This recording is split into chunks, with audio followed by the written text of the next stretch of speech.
Well, hello there, everyone. Today is April 29th, 2024. The council briefing meeting will come to order, and the time is 2:01. Will the clerk please call the roll? Councilmember Moore. Present. Councilmember Morales. Here. Councilmember Rivera. Present. Councilmember Saka. Here. Councilmember Strauss. Present. Councilmember Wu. Present. Councilmember Hollingsworth. Here. Councilmember Kettle. Here. Council President Nelson. Present. 9 are present. Thank you very much. If there's no objection, the minutes of April 22nd, 2024 will be adopted. And hearing no objection, the minutes are adopted.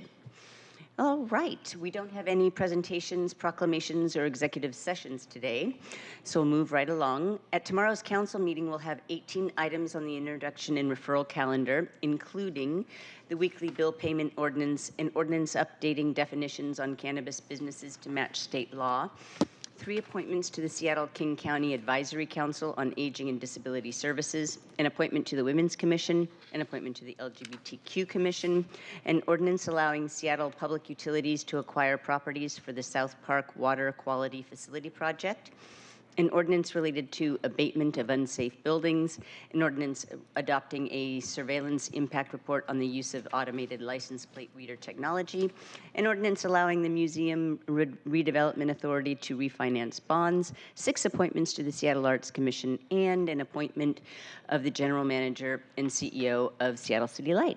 A lot going on. The consent agenda will include the weekly bill payment ordinance, 8 appointments to the Seattle Human Rights Commission, and 3 appointments to the Seattle Women's Commission. And then there are these following pieces of legislation. Council Bill 120750, establishing the Connected Community Development Partnership Bonus Pilot Program. Council Bill 120773, relating to extensions of tax exemptions as part of the Multifamily Housing Property Tax Exemption Program.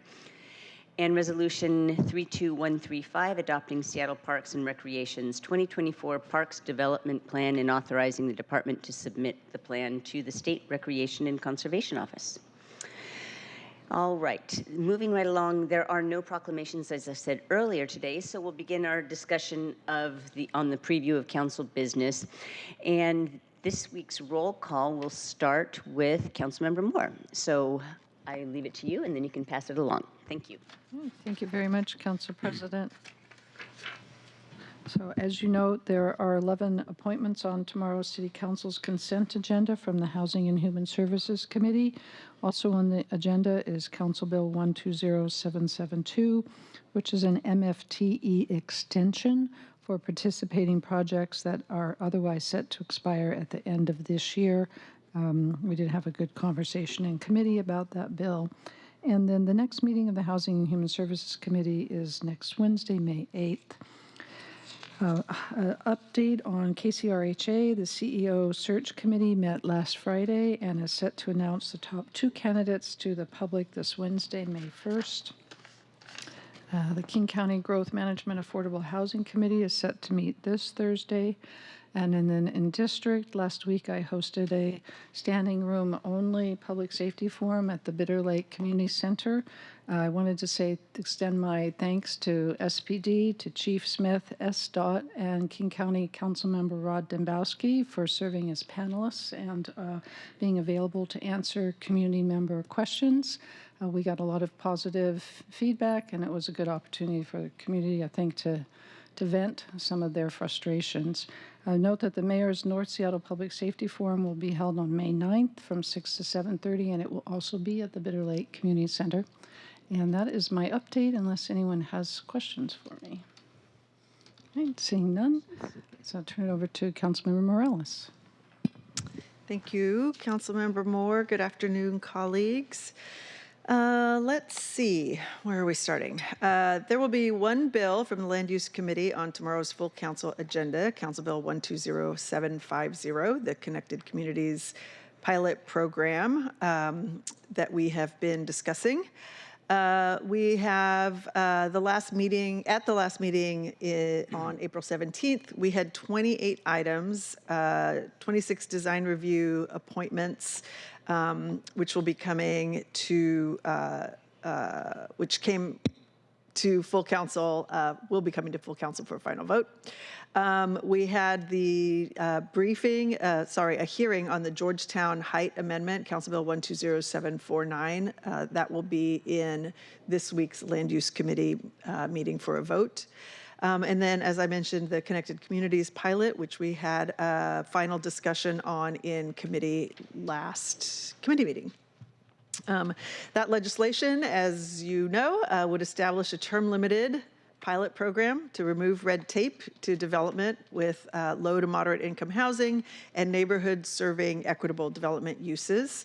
This is a no-cost opportunity for us to leverage our incentive zoning power to repair harm in neighborhoods that have had racially restrictive covenants. It requires performance, in other words, actual development of affordable housing at 30%, which is almost 3 times as much as MHA. And these developments create opportunity for development vital to workforce housing that is not currently funded by our Seattle Housing Levy. Unfortunately, the legislation was voted out with a recommendation not to pass. We will be hearing it tomorrow, however, and I will be bringing an amendment which we had attempted to add at last week's meeting. Colleagues, I'm sure you can understand the frustration in the vote on this bill. This is legislation that my office has been working on with central staff and with OPCD for 2 years to support community members, community organizations in achieving their development goals as they would like to see. It's another tool in their tool belt to increase affordable housing, which we all agree we need. As I said, I've been working on a substitute bill to address concerns that were raised by my colleagues. Those concerns were voted down. Those changes were voted down 3-2. And although the legislation was voted out with a recommendation not to pass, as I said, I'll be bringing it to council tomorrow with the intention of placing it up for a vote. We all know we're in a housing crisis. We can't wait any longer to pass legislation that could make building affordable housing easier. It is a term-limited pilot project that could demonstrate the real opportunity for the kinds of incentives that could make partnership between community organizations and developers easier to facilitate. And it is something that we have been requested to bring by the very community organizations who feel like they could benefit from it and that their communities could benefit from it. So for now, for colleagues who are not on the Land Use Committee, if you would like to discuss the bill, please let me know. We will be voting on it tomorrow. As I said, the next Land Use Committee meeting will be on May 1st, this coming Wednesday. We'll discuss the Georgetown Height Amendment bill, and we'll be hearing a joint annual report on the Race and Social Justice Initiative from OPCD and SDCI. There's no legislative action on this item. Other updates for me, I did join Councilmember Kettle at a South Precinct visit, I believe it was 2 weeks ago now. We've been meeting with central staff on the budget. I had my monthly meeting with SDCI recently, and last week met with the Seattle City Light Interim Director Lindell. We also had a briefing from the Office of Housing on the MFTE legislation. I participated with our own Seattle channel, Brian Callanan, on Council Edition, and we had a briefing on the transportation levy. District updates. My staff attended last week the Housing Develop Consortium luncheon, where, funny enough, my Connected Communities legislation was noted as a win for the housing community. We had in-district office hours at Yesler Terrace. We attended the grand unveiling of the new Muslim housing services down on Rainier. This weekend, I had the pleasure of participating in a leadership workshop with Young Women Empowered, which is a District 2 organization that supports teens with mentoring and leadership opportunities. I also took a tour of Crisis Connections, and we met with Congressman Smith's office surrounding the 988 issues that community members are having and looking to find ways to make sure that we're supporting community and Crisis Connections as one of the entities that supports receipt of those calls. And finally, my staff attended the base cohort graduation, the Building Art Space Equitably graduation that is part of the cultural space agency organization that we support as a city. That is all I have, colleagues, if there are no questions. Councilmember, Yes. I figured I'd speak to your bill during your section of council Okay. briefing rather than coming back to mine. Colleagues, I will be bringing an amendment to full council tomorrow regarding connected communities. Just starting off with an apology outright, because I do not like to bring amendments to full council. I think that committee work needs to be done in committee. You will see this, and I share this up front and outright because I have one council member on our dais that asks to over-explain, and I think it is helpful because in the past we have had incidents where we've turned full council into a committee meeting, and it's not helpful because this work should be done in committee. That said, here we are today. I am bringing forward an amendment that I had attempted to have ready in committee. I didn't have it ready, and that was my fault. The amendment that you have, and it's posted to the agenda, and I'll pass it out to anyone that I haven't connected with already, essentially takes the religious bonus bill that we passed a number of years ago and inserts it into Councilmember Morales's connected communities. The religious bonus bill is a demonstrated good bill. We've seen a number of projects throughout our city use this bill to create additional housing in a really good way. If you have any questions for me, happy to answer them, but I'll make sure that you have a copy of it. Thank you. Did you say it is currently or will be attached to the agenda? I believe it is or will be. I had a 1 p.m. deadline of today. That's what I know. Okay, good. I've been looking forward to seeing that. I understand. Thank you very much for those comments. And we're still talking about connected communities. I just want to note that I have a different perspective on the discussion of amendments at full council because I recognize that it's been done one way in the past, and then before, in the more distant past, it was done in a different way. Here's my thinking. Not everybody is on the land use committee or any other committee that's not a committee of the whole. And so if members are engaged in the issue and aren't able to attend the regularly scheduled committee meetings, because besides they can't even vote there, I believe that it's proper to give people an opportunity to to present an amendment and for us all to discuss it. I mean, we don't have very many options for the public to hear what we're thinking and discussing. And so there's committee, there's briefing, and then there's full council. And so I don't mind, just for everybody, I guess this is a short way of saying, I don't mind if people bring amendments to full council because I think that it's our job to deliberate on legislation and to do so openly. So just going forward, let's see, Councilmember Moore. Yeah, thank you very much, Council President. I just want to address the comments, and I'm going to have to stay very calm. I just wanted to heads up that I will be carefully reading the council rules to utilize tomorrow if I feel that there are any ad hominem attacks being made on fellow council members who chose not to vote this bill out. I would respectfully request that my esteemed colleague, refrain from making any comments on the motivations of the council members who chose not to put forth a recommendation for this bill. Thank you very much. I hope we can keep it a civil and respectful disagreement on policy and refrain from this vilification of your fellow council members in the media. It is uncalled for. It is unprofessional. We can have a respectful difference of opinion without meaning that we are evil or corporate shills or we have no concern for our fellow human beings or we're opposed to affordable housing. None of that is the case, and I am tired of that being the narrative that I hear coming. And so I'm going to stop because I'm losing my temper, but I want this to be a respectful conversation tomorrow based on policy, not personality, and no impugning of my or my fellow colleagues' motivations. Thank you.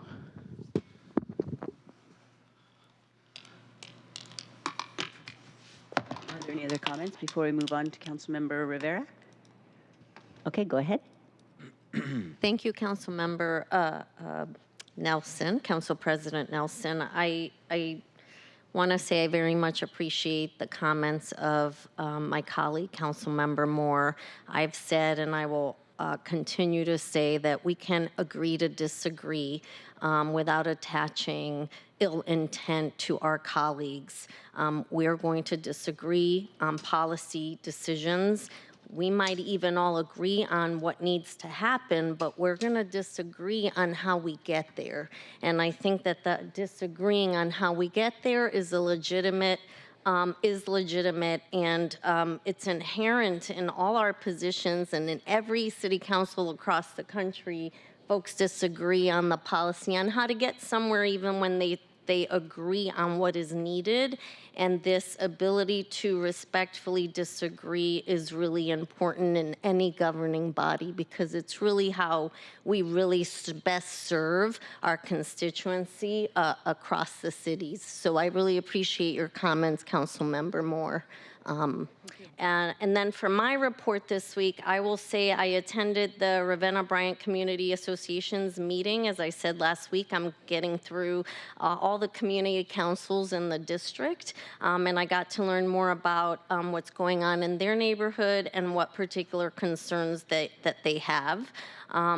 Also, as a member of the Levy Oversight Committee for the Families Education Preschool and Promise Levy, I attended an all-day retreat on Wednesday to discuss results from the last education levy, from this past, education levy, and also plans for the future. Hopefully next year there'll be a renewal of the Families Education Preschool and Promise Levy. It's important to me that as we ask residents, and you've heard me say this before, as we ask residents to vote for these levies, that we show them how their monies were spent and how that levy delivered on its promises. And so you'll hear more about this in upcoming conversations. Colleagues, if you have any questions, please, my door is always open for conversation and to get more information about this levy and any of the work that the committee I'm so lucky to chair is doing. Thursday, and speaking of the committee I chair, Thursday was the Libraries, Education, and Neighborhoods Committee, which I chair the meeting of, where we heard about from Seattle Public Libraries, we heard about the Seattle Reads program. The pick for this year, for 2024, is the book pick is Octavia Butler's Parable of the Sower. It's a science fiction novel from an esteemed Black author who has ties to the community, who's sadly no longer with us. But it is, she has since, this is the first time, I believe, I heard SPL say last week that this honor has been given of picking of the Seattle Reads book posthumously. We also discussed at committee the libraries. There was a report, an annual levy report on how the levy is doing, both staffing and the financial outlook from this levy. My staff and I also attended the comp plan open house at Eckstein Middle School in Wedgwood. It was very well attended. I was pleased to see, and I had the opportunity to I had the opportunity to talk to several constituents about their views on the plan. And I will continue to promote amongst the district. There's a couple other opportunities for feedback, as well as emailing your feedback straight to the department. It's really important for constituents to give the feedback on this really important 20-year comp plan. I wrapped up the week by meeting with several business owners in the district to hear about their concerns and how we can best partner with them to make sure that they are thriving in the midst of all the issues they're experiencing, not the least of which is public safety issues. This coming week, tomorrow, I'm going to do a ride along with members of the Unified Care Team, the UCT. We're going to view some areas in the district that are in need of services and attention, and I'll get to see firsthand and up close how the team works. I'm looking forward to that. And I've said in the past, the UCT, we've partnered with them. They've been great partners in addressing some of the issues of the district. Wednesday evening, I'll be attending the North Precinct Advisory Council along with Council members Moore and Strauss, who have districts as well in the North Precinct. On Thursday morning, I'll attend the Growth Management Policy meeting of the Puget Sound Regional Council. Just for some general context, the PSRC helps guide decisions about regional growth, transportation, and economic development planning within King, Kitsap, Pierce, and Snohomish counties. And today I actually met with PSRC and had, or the head of PSRC, to talk about you know, some of the things that we throughout the region are dealing with on the growth side, just the fact that the region has grown so much in such a short period of time, all the issues that have arisen because of that, and how we, Seattle, can work with our regional partners to address that growth. So I'm very honored to be part of that Growth Management Policy Committee. And I look forward to further participating on that. We'll be holding offers hours this week at the Good Shepherd Center in Wallingford, which is always a lovely place to visit. And on Friday morning, I'm really looking forward to holding my first small business public safety walk. We'll be visiting businesses along the Northeast 55th Street, which have recently been hit with a string of break-ins.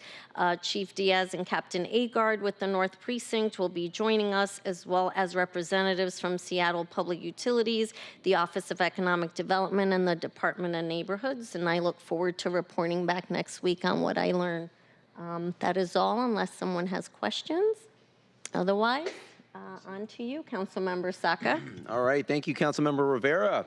Colleagues, this is a big week for the transportation levy renewal purposes. This week, the mayor is expected to, well, we're expected to see legislation, specific concrete legislation from the mayor's office that would place the transportation levy before voters.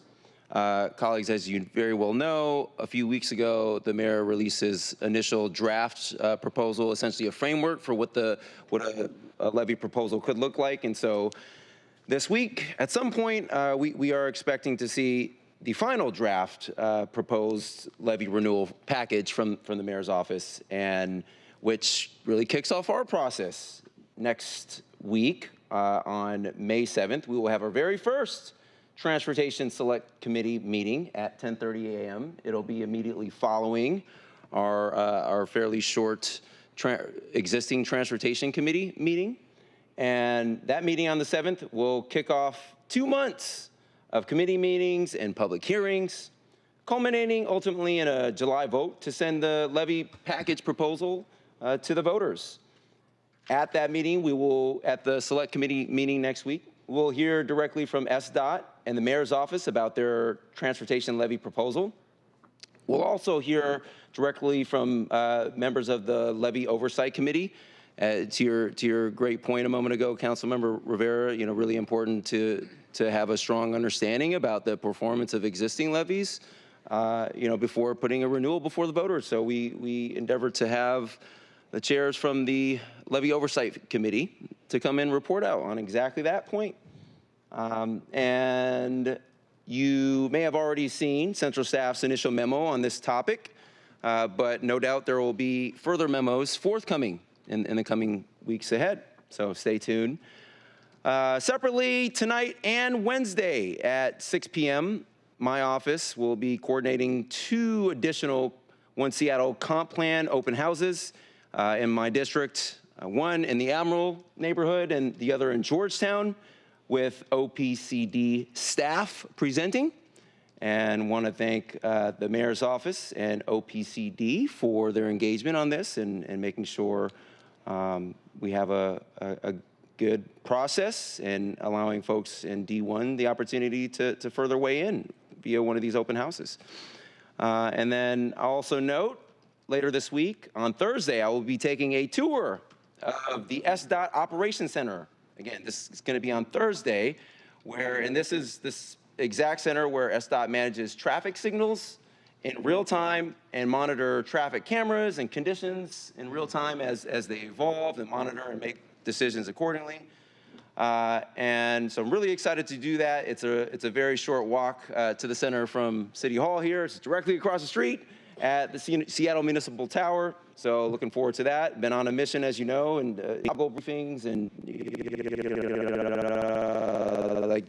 to talk directly with workers on the ground and get the frontline view of what's going on, and at least from my perspective, to hopefully better inform kind of how we show up on the policy and decision-making front. So really excited for that.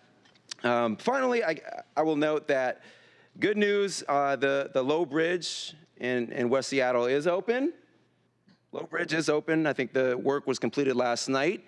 It did open slightly later than anticipated, but it opened at 9 a.m. this morning, and I sort of was by there earlier this morning, and there was still some barricades out, and I saw a number of cycling commuters that were confused and turned around, and presumably it also impacted a lot of the cargo and freight truck drivers who heavily use that Low Bridge as well. But so I coordinated with SDOT and found out that it was finally able to open this morning at 9 a.m. So good news is hopefully tomorrow there will be no more snafus with commuters and truck drivers, et cetera, because that's a critical egress route to the rest of the city that a lot of people use. So in any event, I will end there unless colleagues, you have any questions or comments. Welcome your feedback. If not, I will pass it on to you, Councilmember Strauss. Thanks, Councilmember Sock. I'm looking forward to the Select Transportation Committee. I'll say the nerve center that you just talked about in SDOT is one of the two coolest things that goes on in SMT, in my opinion. The other is the power marketing floor at City Light, where they buy and sell energy in real time. So hopefully you'll come back, because you might get stuck there. It's so interesting. Colleagues, within the purview of my committee, on the introduction referral calendar, you will see that there is Council Bill 120773 regarding Seattle's guarantee of the Museum Development Authority's bonds. We will be having this briefing in FNC and vote in Select Committee. Top line here is we have the opportunity to refinance these bonds at a lower interest rate. Our next Finance Native Communities and Tribal Governments Committee is this coming Wednesday, May 1st. We will be briefed on a number of bills. The bills that we will be briefed on are the Human Services Department Aging and Disability Services Office lease, which is in Renton, and yes, there's a very good reason for it. We'll have Council Bill 120773, the Seattle Guarantee of Museum Development Authority's bond legislation. We have Council Bill, I have the wrong Council Bill number here, but the exceptions ordinance to the 2023 budget, which address unanticipated expenses. We'll have Council Bill regarding the carry forward, which is different than exceptions. So exceptions were already spent. Carry forward is money that is encumbered that still needs to be spent this year. So those are the bills. We will be voting on the museum. We will be voting on the exceptions and carry forward in our next Select Budget Committee on May 15th. So if you are not on the Finance Native Communities Committee, this is how I always like to have my bills briefed twice before voting. So that's how we're doing it. We're going to brief on these bills in finance, vote on them in select. In our Finance, Native Communities, and Tribal Governments Committee this week, we will also have our budget review presentation by central staff. Now, this is a briefing that I could have put into select, but in the interest of time, A, to get it out sooner, and B, to give people more time to digest, and really there's just not enough time in our lives. We are having this presented in Finance, Native Communities, and Tribal Governments Committee. This is the next step in our deep dive review and examination of our current budget. You hear me say this every week. We've never done this before. We've never done a 5-year look back. We have almost exclusively looked at incremental changes year over year. This is central staff has not created this document before. It's a lot of work. There's going to be areas where we go further, which is why it's important to get this out now. And it's really important, colleagues, for each of you to look within the departments that report to your committees. As I said at our last meeting, this is a team sport. Not one of us can do it on our own, and we need everyone to be looking into their own departments. This is part of what I'm calling favorably our Select Summer Series, since we have never had select meetings this often ahead of budget, except for in 2020. And so this is part of our Select Summer Series, which will, again, we're going to be going into different lines of revenue, and this is where we're really focusing on departments. So as always, everyone is welcome to come to Finance Native Communities this Wednesday at 9:30 a.m. And if you're not there, please get briefed on the bills that we'll be voting on in the next Select Budget Committee. But this is really a lot of work. Councilmember Kettle joked with me earlier this week of why wasn't I at Public Safety when 7 out of 9 members were there, and it was because I was in budget meetings. There's a lot of work that goes on behind the scenes. So sorry, Councilmember Kettle, I'll be there next time though. In other news, my external committees, we had a really amazing time this weekend with Sound Transit, opening of the 2 line, the starter line from South Bellevue to South Redmond, 8 new stations, largest single expansion in Sound Transit's light rail service since we opened the 1 line. It was amazing. You could feel people's anticipation. They were so excited to see this new line open. I'm really excited that next spring we will open up the line to get to downtown Redmond. Next year, we will cross Lake Washington as well, connecting here into the city of Seattle. And I'll put on your calendars right now, August 30th. Yes, it is during council recess. August 30th is the expansion into Snohomish County, up to Linwood from Northgate. I really hope that you all join me there. It's just such an exciting time. It really demonstrates the connectedness of our region and how close we are to one another. Light rail provides us that opportunity to get between each other's houses without getting stuck in traffic. This week, I will also be attending the Association of Washington Cities Ad Hoc Bylaws Committee on Thursday. This is part of my duties as AWC representative for the city of Seattle. And colleagues, you don't have to be one of the board members from the city of Seattle to participate with AWC. AWC provides opportunities to work with colleagues in different jurisdictions, understand what works for them, how our city is the same and different. I really highly suggest, if you have the opportunity to get involved, to do so.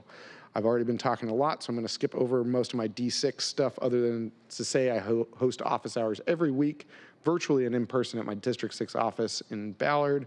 And I also had a very Seattle event on this weekend with Finney Neighborhood Association, where they had an event in an event tent in their parking lot. There was a foot race for the best desserts, group-led improv by the Memory Care Group, and so much more. It was quintessentially Seattle.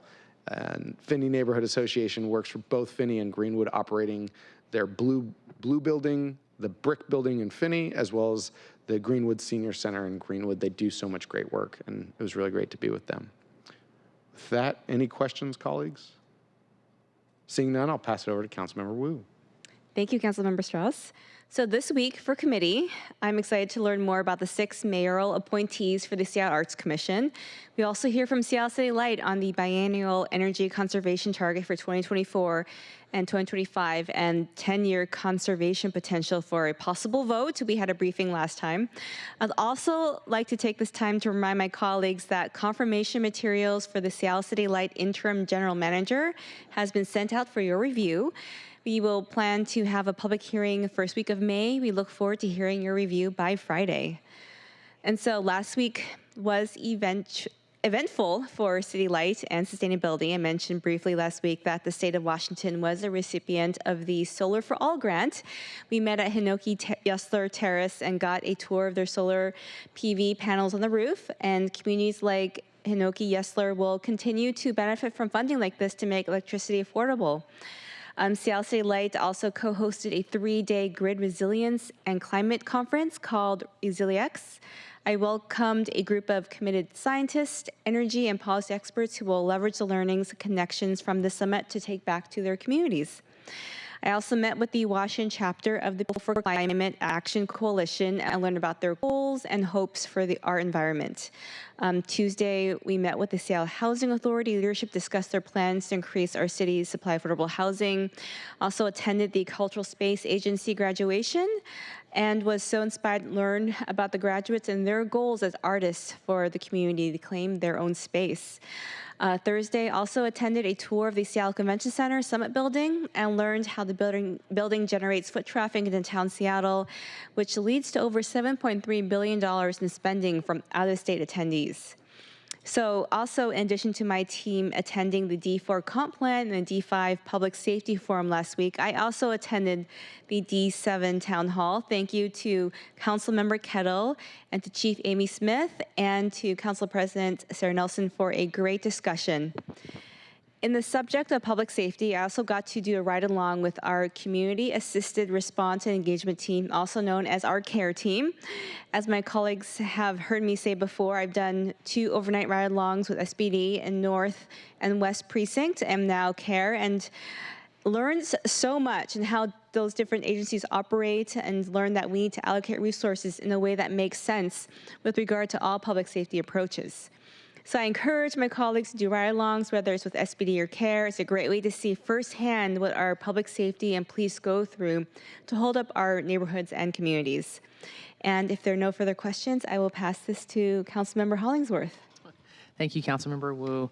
Good afternoon, colleagues. The Parks Utilities Technology Committee will be held Wednesday, May 8th at 2 p.m. next week.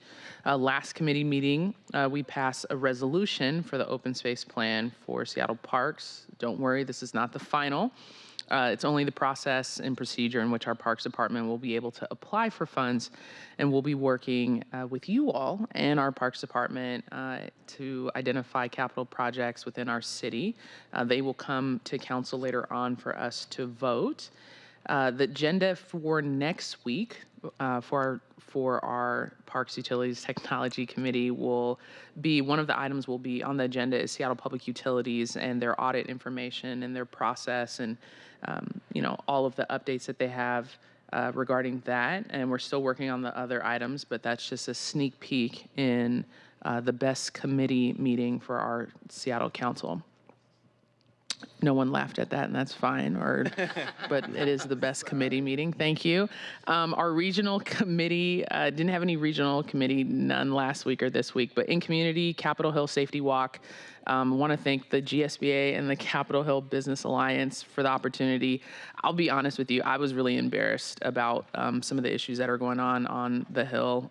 Embarrassed and just a little unacceptable about what's going on. And I know that our city can do better. And so looking forward to working with community partners and people for us to do a lot better than what we are experiencing right now. And I know that there are a ton of organizations and groups and small business owners who want to contribute and want to help, just looking for some direction. And so hopefully we can help provide some of that, and we can kind of just get things going.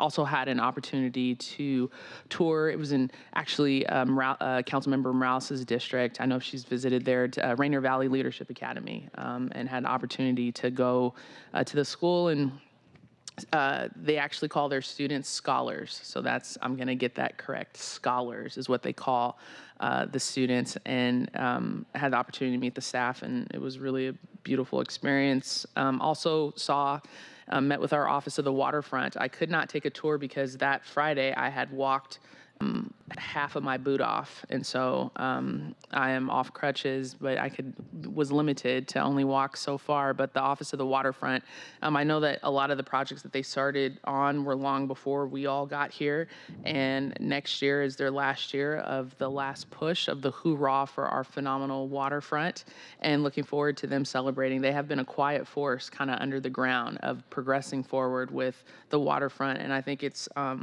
very proud of the progress that we made made. And I think for a world-class city, we want a world-class waterfront, and I think that's what we're going to have in the next couple years, and looking forward to that. My highlight on Saturday, my favorite, was I attended the GSBA Scholar Brunch, and I met a senior. His name is Sam, and he received a scholarship, and he is going to go to aviation school to be a commercial pilot, and he told me he wants to fly for Alaska Airlines. So I did hit Alaska Airlines up on social media and posted Sam's photo. So hopefully we can make that connection. This week I'm also attending, and I'm really excited about this, the Jewish Family Services Food Bank. They're on Capitol Hill and in between, I guess you would call it Central District, but you could argue it's Capitol Hill. It's kind of in the convergent zone of Capitol Hill and CD, but excited about that tour. They do a phenomenal job with just family services, but they really, a lot of people don't know, they run a really great food bank that they service everybody in the community. And what a lot of people don't understand is some food banks are restricted for zip codes about who they can service.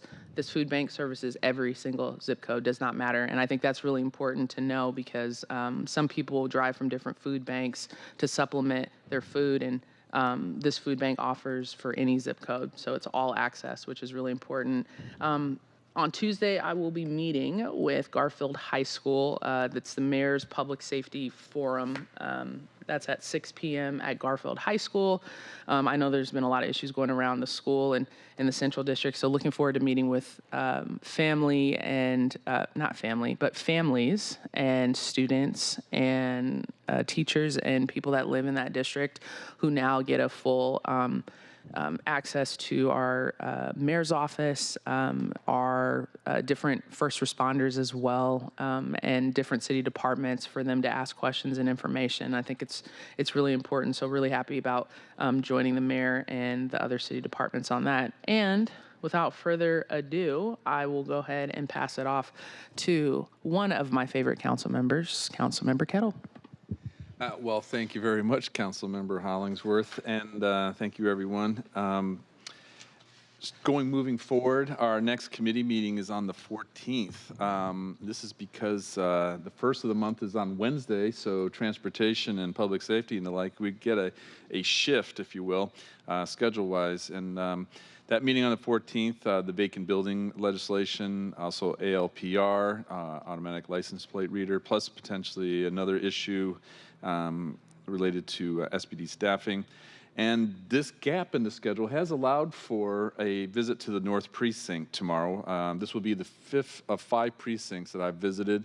And to Councilmember Morales, yes, it was 2 weeks ago that we met with the South Precinct because last week we had a great visit to the Southwest Precinct to hear from their perspective of things in the Southwest Precinct. So I'm looking forward to going up north tomorrow to complete that. Also tomorrow, after the precinct tour later in the night, we have our, finally, I think we're the last of the 7 districts to get our OPCD One Seattle Comp Plan open house. So ours will be held tomorrow at the McClure Middle School, which would be a great opportunity for everyone in D7 to come and hear about the comp plan and provide input. So thank you to OPCD for that. And also thank you, OPCD, I should say, for relocating it from here in City Hall, which is on the very fringe of D7 and also downtown, to make it more accessible to other parts of D7 by having it at McClure Middle School. So thank you very much for that. Wednesday, Allied Arts of Seattle is holding an event on 3rd Avenue. And it's important to highlight the great work that Allied Arts of Seattle is doing. And then on Friday, speaking of touring and waterfronts, I have the Office of the Waterfront and Civic Projects tour on Friday. So that would be a great opportunity to learn what's happening on the waterfront. Very important for District 7 and the city overall. Looking back, actually starting this morning, had a great visit with Benaroya Hall. I definitely recommend my fellow council members tour Benaroya Hall and some of the work that they're doing moving forward to improve the experience, some of the things along inside the hall itself, some of the things related to 3rd Avenue. to kind of increase their visibility and the issues that they face.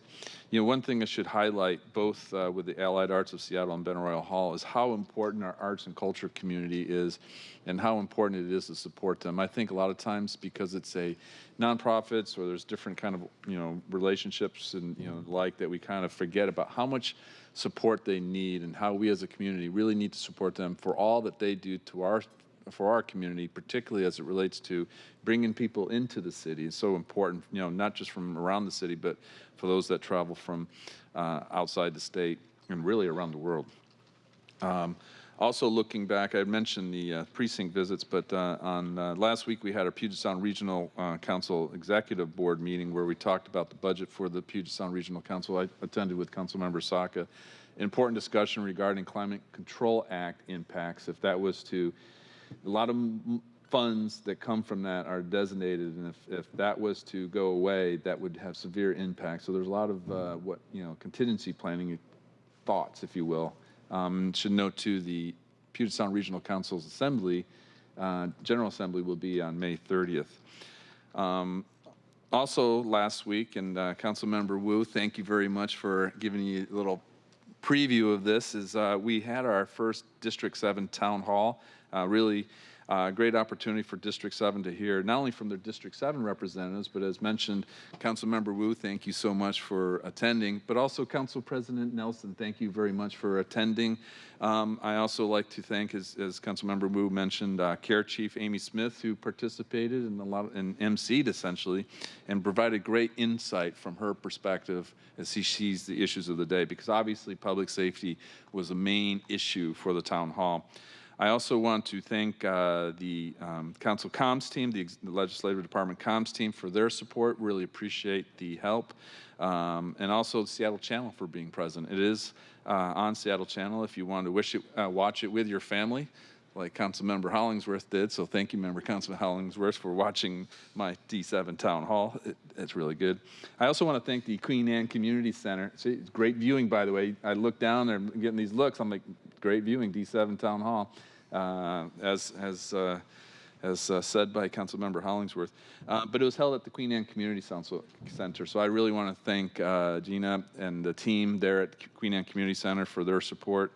And most importantly, for those D7 constituents that attended. Thank you so much. And I just wanted to end on one last, and this was on last Friday.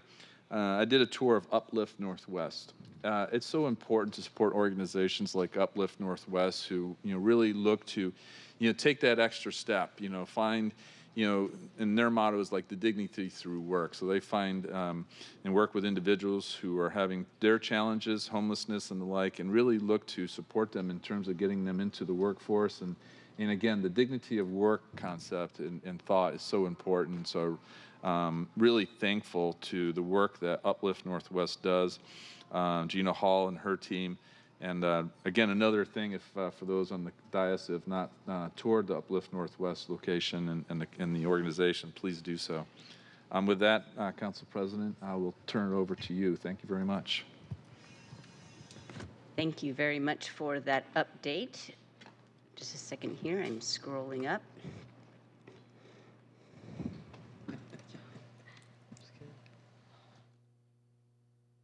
All right, so the Governance, Accountability, and Economic Development Committee has nothing on the agenda tomorrow. And I want to first start off my remarks by saying thank you to all my committee members who stuck it out through 3.5 hours of a very long committee meeting. An hour and a half of that, I believe, was public comment, and then there was really deep discussion on a couple of the other issues. So I will recap what happened.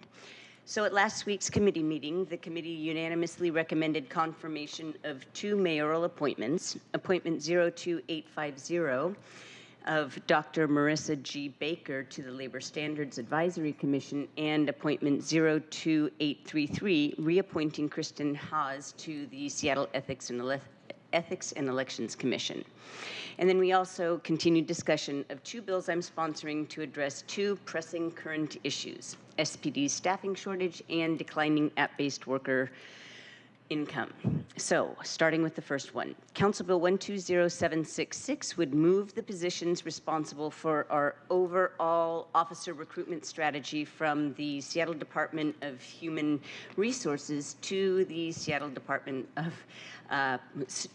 Police Department, so that national best practices and innovative new approaches can have a chance to be vetted and advanced by people who know the whole the world of police recruitment and are most invested in and responsible for their implementation. So that is one of the things that this legislation would do.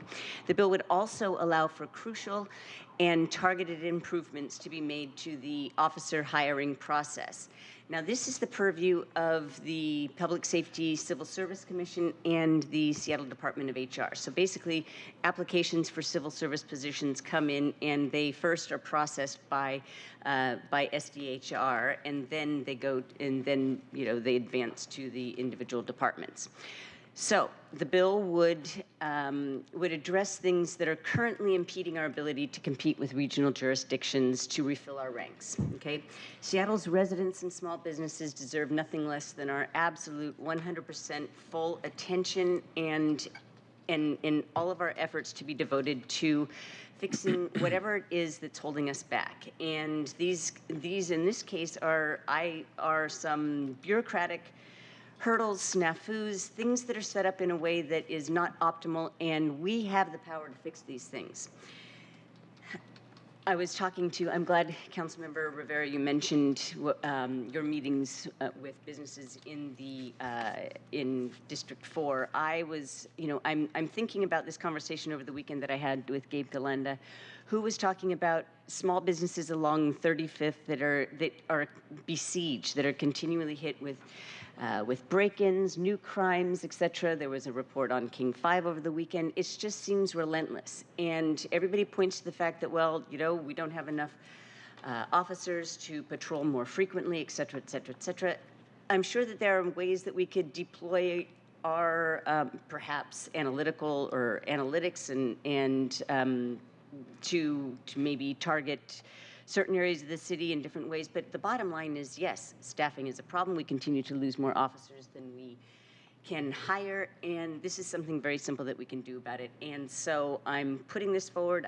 We had a great discussion. I didn't hear any major concerns.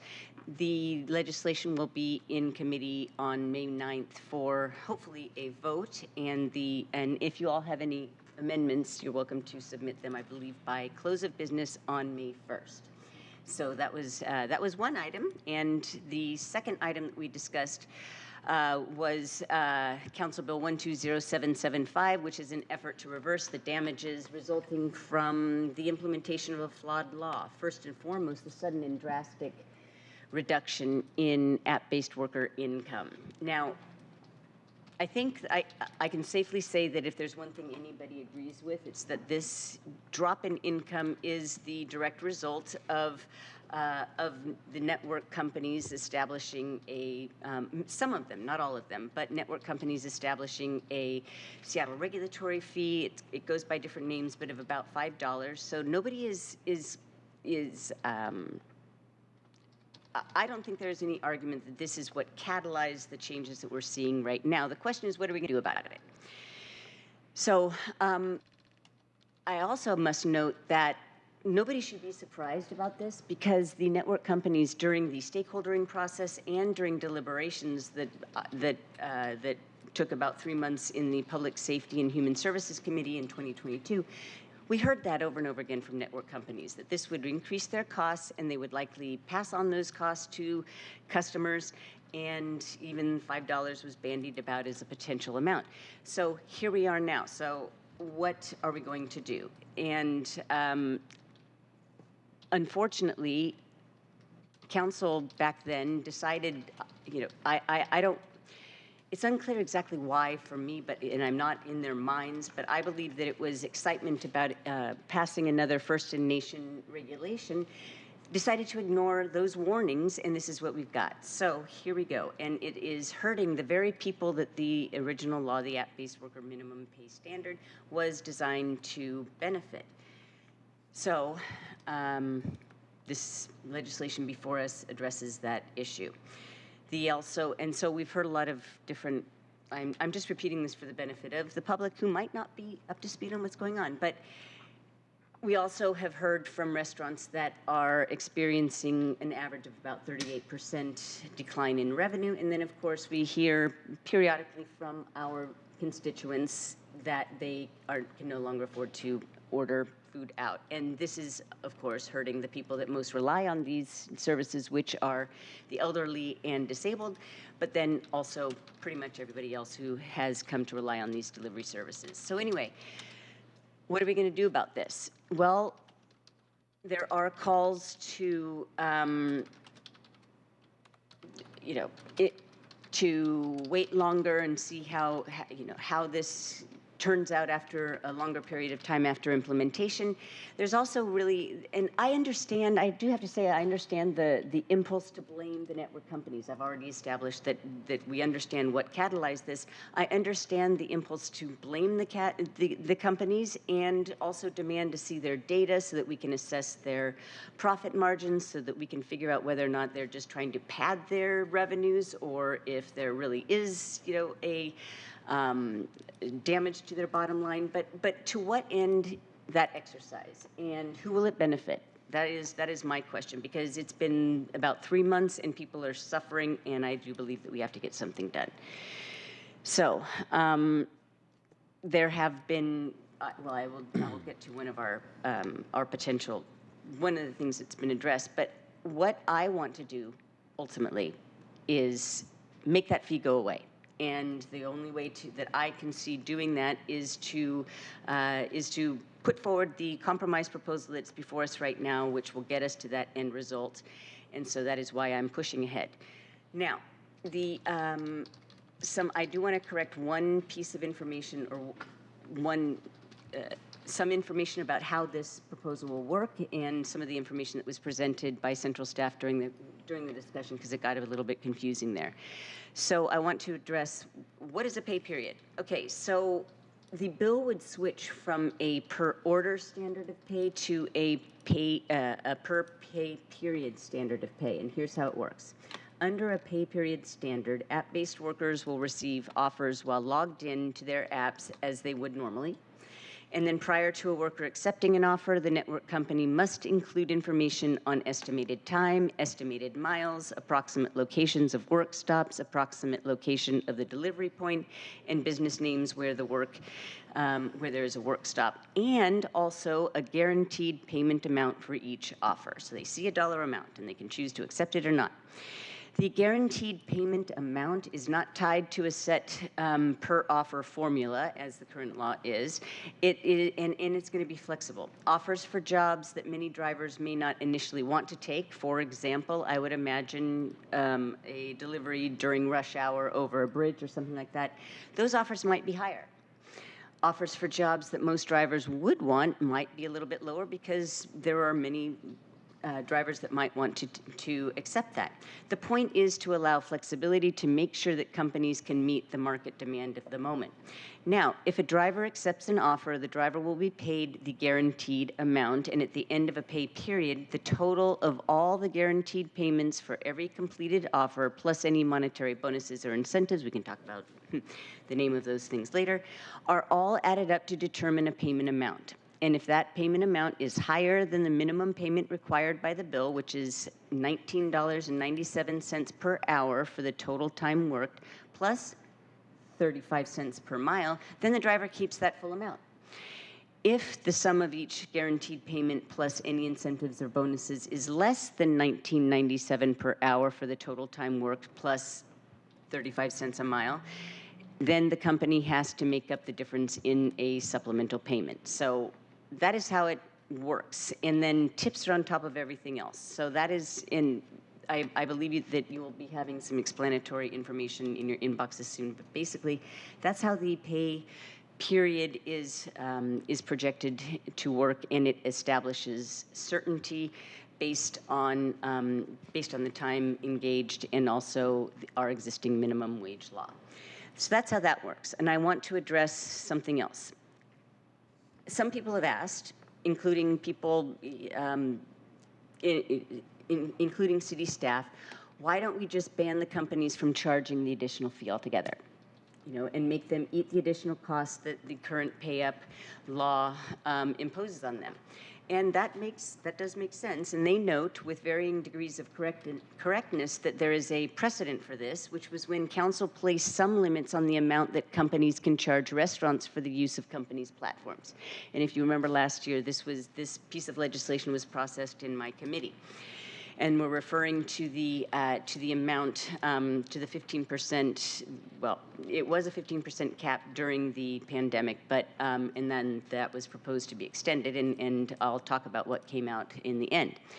First of all, council did not ban companies from charging more than 15% to restaurants. Council said that if the companies provide only basic services, then it can be capped at 15%.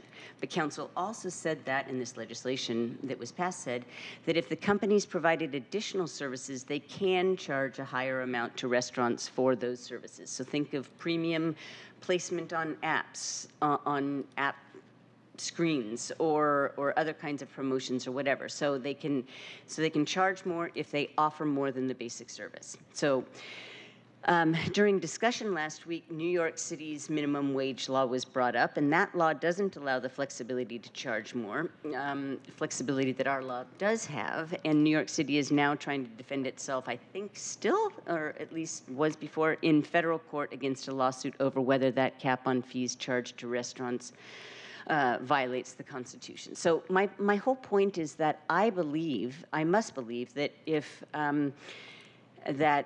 it had been possible to cap what costs the network companies can pass on to consumers, that Working Washington and City Council and the Office of Labor Standards and anybody else who was invested in the outcome of the original pay-up bill would have done that.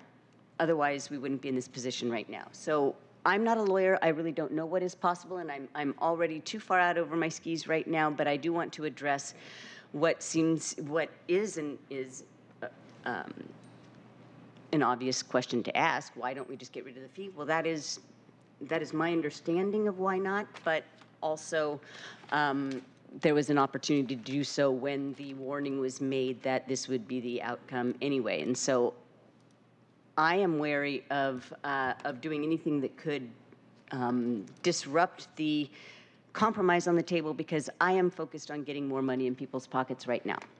So that is what's motivating me, and I think that that this is a practical solution, and we ultimately have 3 before us, as Councilmember Saka so clearly put it. Our options are do nothing, and I agree with you, sir, that is not an option. At least for me, and also I think that would be a disappointment to the folks that we've seen showing up every single week. Another option is repeal the law. Well, that has its own, that's concerning as well. And then the last one is fix the existing law. And I heard Councilmember Kettle, you were saying something about good governance, meaning that we are able to have the humility of looking at the outcome of our legislation and then making necessary. So that is what we're trying to do here, and this will also be in committee again on May 9th, and any people's amendments are due on Wednesday at 5 o'clock as well. So, any questions? All right, you're tired of this topic anyway. So anyway, that is what I've got to say about that. And other highlights in my life include, Councilmember Kettle, you mentioned and several people have your town hall. That was really great to be able to meet new people in District 7, and also very well run town hall. So thank you very much for hosting that. Thank you very much, Councilmember Wu, for going, and of course, Chief Smith did a fabulous job of moderating. So I learned a lot from your constituents. This week, I have got tonight I'm going to the Seattle Police Department Southwest Precinct 3rd roll call, so I'm looking forward to that. I have not visited the Southwest Precinct. And on Tuesday, I'll be having an introductory meeting with Seattle City Light's interim general manager and CEO, Dawn Lindell. And I presume other people have gotten that invitation. I'm looking forward to talking with her. Are there any comments or questions or other business before us? Council President, Yeah, go ahead. nothing on your report. Okay. Perfect. I realized I had forgotten to share another update about Sound Transit stemming from last week's board meeting.